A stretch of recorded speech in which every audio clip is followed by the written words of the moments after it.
سجدے میں جاتے ہیں مارکیٹ کا خیال ہوتا ہے کہ دکان بھی کھولی جائے گی. اللہ اکبر کیسے مزہ آیا. ایک سیب کھایا تھا تو نماز میں کھڑے ہوئے تو دل نہیں لگ رہا.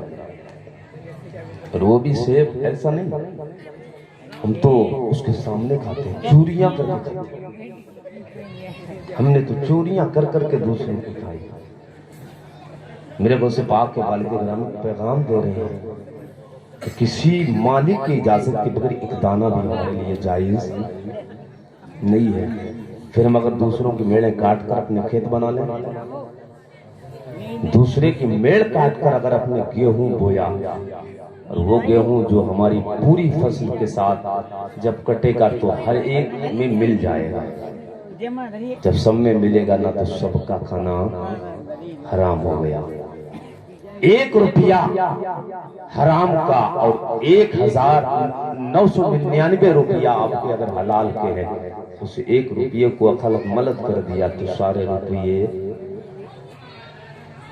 ایک قطرہ شراب کا اور پانی کا پورا ڈرم اگر ڈال دیا تو پورا ڈرم خراب ہو گیا.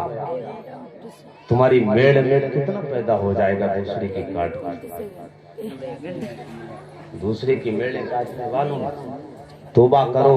رب کی بارگاہ میں کیا جواب دو گے؟ رب پوچھے گا تیرے کہ دوسرے کی ناجائز زمین پر قبضہ کر کے جو گیہوں پیدا کیا اور وہ گیہوں تیری اولاد نے کھایا، اس اولاد نے جو کھایا حساب تم سے لگے گا. جو بچے کھائیں گے اس حساب. اس لیے بچے مجرم نہیں ہیں، مجرم آپ ہیں، چور آپ ہیں. پھر ہم یہ چاہیں کہ میرے بچے بڑے نیک بنے، بڑے پرہیزگار بنے، بڑے متقی بنے. قسم کھا کر کہتا ہوں جن رگوں میں جس کے علاج نہیں آپ نے دوڑایا ان بچوں کے اندر آپ کے لیے محبتیں نہیں ہوگی، فرما برداری نہیں ہوگی. اگر فرما بردار اپنے بچوں کو بنانا چاہتے ہو اپنا رزق اچھا کر لو. بچے فرما. سبحان اللہ سبحان اللہ. امید کرتے ہیں کہ بچے مجھے بڑھاپے پر میرا سہارا بنا، لیکن سہارا تب بنے گا جب ہم بچوں کو نیک غذا کھلائیں گا. اس پاک جب کے والد گرامی جب باغ میں گئے تو انہوں نے کہا کہ 12 سال اس کی رکھوالی کرنا ہے. تو آپ نے کہا ٹھیک ہے. کہا میری ایک بیٹی بھی ہے، اس سے رشتہ بھی کرنا ہے. کہا ٹھیک ہے. انہوں نے کہا میری بیٹی پیروں سے اپاہج ہے، ہاتھوں سے لنجی ہے، آنکھوں سے دکھتا نہیں، آنکھوں سے اندھی اور کانوں سے بہری ہے. اللہ اکبر. بتائیں اتنی مشکل بھری شرائط کے ساتھ میرے غوث پاک کے والد گرامی نے منظور کیوں کیا؟ پتا کیونکہ قل متاع دنیا کا سامان تھوڑا ہے. یہ دنیا کی زندگی بہت کم زندگی ہے، آخرت کی زندگی لمبی زندگی کوئی میعاد نہیں ہے. کہا اگر لنجی ہے تب بھی زندگی کٹ جائے گی، اندھی ہے تب بھی زندگی کاٹی جا سکتی ہے، پیروں سے اگر لنجی ہے اپاہج ہے تب بھی زندگی گزر جائے گی. یہ 12 سال کیا وہاں تو جانے کتنی سالیں. اگر یہاں گناہ معاف نہیں ہوا تو اللہ کیسے معاف کرے گا؟ اس لیے کہ یہاں پر مالک کی اجازت کے بغیر کھایا ہے. وہ بھی کوئی ایسا گناہ نہیں جس کو دنیا بڑا گناہ سمجھتی ہے. اس لیے بہتا ہوا سیب آ رہا تھا. لوگوں بوریاں کھانے والوں جو ہم ٹھیلوں پر رکھے ہوئے انگور کھا جاتے ہیں مالک کی اجازت کے بغیر. مزدور ہوتا ہے اور مزدور بیچارہ غریب انسان اپنی کمائی کے ذریعے محنت پورا دن کرتا ہے، ایک ایک دانے کو جوڑ کر 300 روپے کا انتظام کر کے اپنے بچوں کے کھانے پینے کا انتظام کرنے کے لیے لے جاتا ہے. جتنا رئیس ہوتا ہے، مالدار ہوتا ہے، دولت والا، وہ زیادہ بھاؤ تاؤ کرتا ہے. اور بھاؤ تاؤ کرنے کے ساتھ اگر اس نے 12 دیے 1 درجن تو اس میں سے 1-2 ایسے ہی ڈال لیتا ہے. یہ اس کی اجازت نہیں ہوتی، ایسی زبردستی ڈال لیتا ہے. اب وہ غریب انسان مزدوری کرنے والا وہ کچھ کہہ نہیں سکتا ہے، لیکن یہ لے کر چلا آیا. اسے یہ توفیق نہیں کہ اگر اس نے 40 بتائے تو 45 روپے دے دیں، 45 روپے دے دیں. بوڑھا انسان ٹھیلا لگائے ہوئے، چھوٹے چھوٹے بچے ہوں گے اس کے گھر میں. اس کے بچوں کو انتظار ہوگا بابا رات کے وقت میں آئیں گے، کچھ لائیں گے کھانے کے لیے. اسے یہ توفیق نہیں ملتی ہے. حضرت ابو صالح موسیٰ جنگی دوست نے وہ شرائط منظور کی، شادی ہو گئی، شادی ہو گئی۔ کہنے کا مطلب یہ ہے پیارے، باپ اتنا نیک ہے، ایک سیب مالک کی اجازت کے بغیر کھایا، اتنا لمبا سفر کر کے، پھر شرائط 12 سال باغ کی رکھوالی کی، درختوں میں پانی لگائے۔ ماں کتنی نیک ہے، پیروں سے اپاہج اس لیے کبھی گھر سے بلا ضرورت قدم باہر نہیں نکالا ہے، ہاتھوں سے لنگی اس لیے خلاف شرع کبھی کام نہیں کیا ہے، آنکھوں سے اندھی اس لیے ہے، غیر شریف بات کبھی آنکھوں سے دیکھی نہیں ہے، اور کانوں سے بہری اس لیے کبھی گانے نہیں سنے ہیں، کبھی غیر شریف بات کو اپنے کانوں سے نہیں سنا، اس لیے اندھی ہے، اس لیے اپاہج ہے، اس لیے بہری ہے، اس لیے زبان سے گونگی ہے۔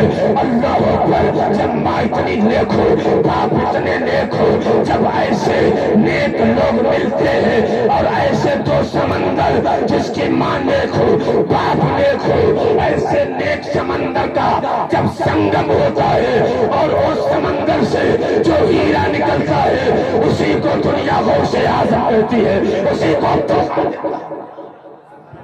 نعرہ تکبیر، نعرہ رسالت، نعرہ رسالت، جشن حوصل برا، جشن حوصل برا، عظمت حوصل برا، عظمت حوصل برا، نعرہ تکبیر، نعرہ رسالت۔ جو حضرات ادھر ادھر کھڑے ہوئے ہیں اپنے گھروں پہ، ان سے گزارش ہے کہ لنگر فوراً تقریر کے بعد بانٹا جائے گا، سبھی حضرات شامل ہو جائے، حضرت کی تقریر کے بعد فوراً لنگر بانٹا جائے گا۔ بھیا بھوک تو نہیں لگی؟ ابھی کھا لو، بھوک لگی ہے؟ نہیں بھوک لگی ہو تو کھا لیجیے، ہم بہت تھکے ہوئے ہیں، بہت لمبا سفر کر کے آئے ہیں۔ یہ ناظم قادری صاحب جانتے ہیں، اور ایک خطاب آپ نے ناظم قادری صاحب سے بہت اچھا خطاب سماعت کیا ہے۔ اللہ تعالیٰ نے خوب ترقی دے، گاؤں کا نام روشن کرے، اپنے والدین کا نام روشن کرے، اور بڑے دور و دراز کے جلسے اٹینڈ کر رہے ہیں۔ دعائیں کیا کریں اپنے گاؤں کے لوگوں کے لیے، اپنے گاؤں کے حفاظ و قربا کے لیے، اس لیے یہ اگر چمکیں گے تو تمہارا گاؤں چمکے گا، ہے کہ نہیں؟ تمہارے گاؤں کا نام روشن ہوگا۔ بھوک تو نہیں لگی؟ صحیح بتاؤ، ورنہ وہی صحیح منگوایا جائے۔ ماشاء اللہ، بریانی کھا کے بیٹھے ہے، لنگر ہے اس پاک۔ اللہ کرم فرمائے، ہم سب کو خوش رکھے، آباد رکھے۔ جب ماں باپ نیک ہوتے ہیں تو اکثر بچے نیک ہوتے ہیں۔ جب باپ علی مرتضیٰ جیسا ہو، ماں سیدہ طیبہ طاہرہ عابدہ فاطمہ الزہرا جیسی ہو، تب جا کر کوئی کربلا کا حسین ہوتا ہے۔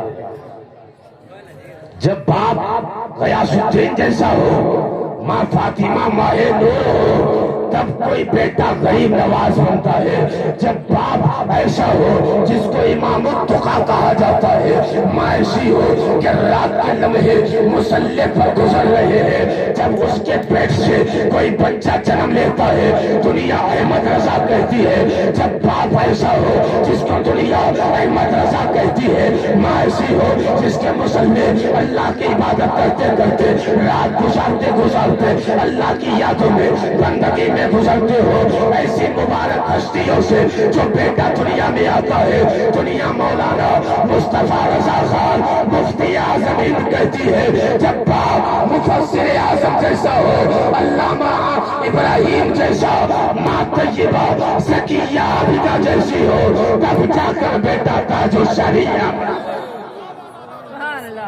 نعرہ تکبیر، نعرہ رسالت، نعرہ رسالت، بستی بستی کریا کریا، بستی بستی کریا کریا، نعرہ تکبیر، نعرہ رسالت۔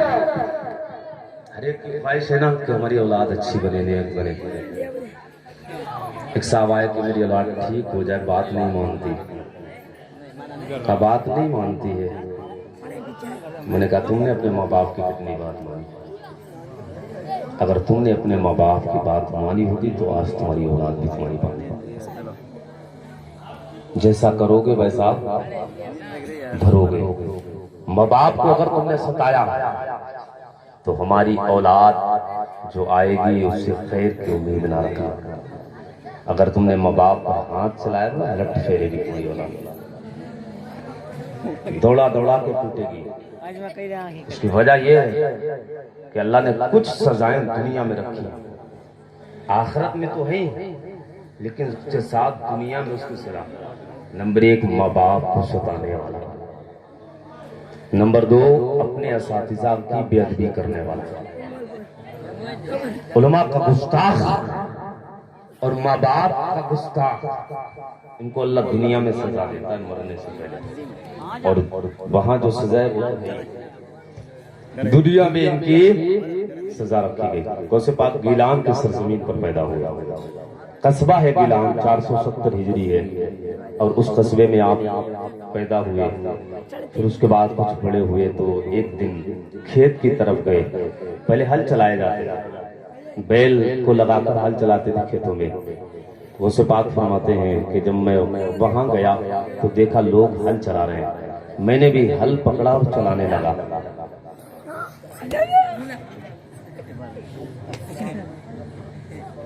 عبد القادر فرماتے ہیں میں نے ہل پکڑا اور چلانے لگا۔ جب ہل چلانے لگا تو بیل آواز دے رہا تھا کہ عبد القادر تجھے اس کام کے لیے نہیں پیدا کیا گیا، عبد القادر تجھے اس کام کے لیے نہیں پیدا کیا گیا۔